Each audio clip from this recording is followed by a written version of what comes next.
At home in India, there are many among us who, given the opportunity to leave India, are only too happy to go.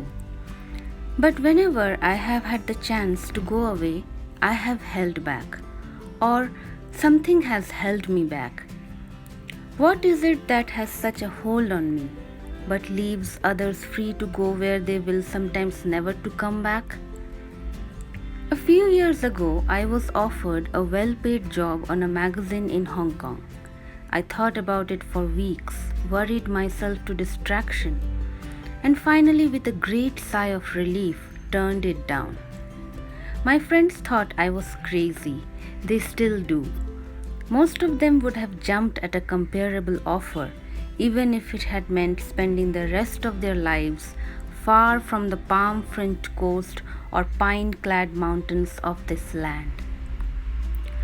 Many friends have indeed gone away, never to return except perhaps to get married very quickly before they are off again.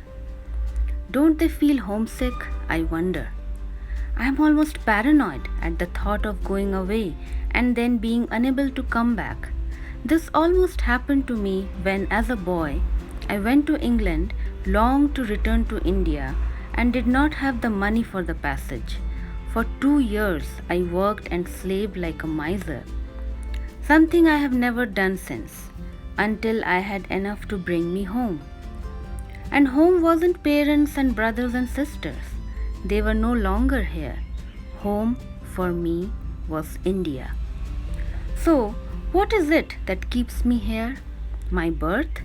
I take too closely after a Nordic grandparent to pass for a typical son of the soil.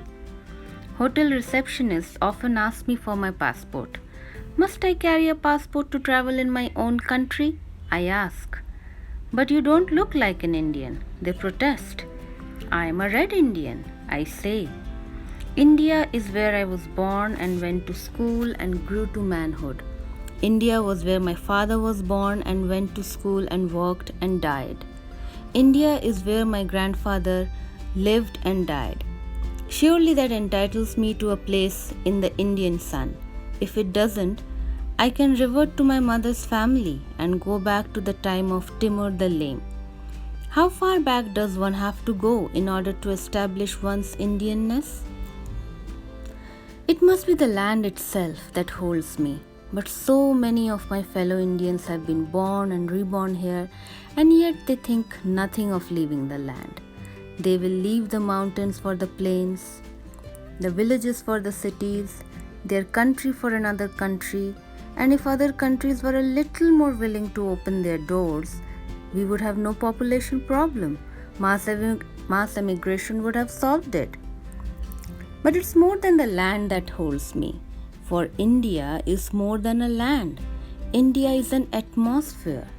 Over thousands of years, the races and religions of the world have mingled here and produced that unique, indefinable phenomenon, the Indian, so terrifying in a crowd, so beautiful in himself.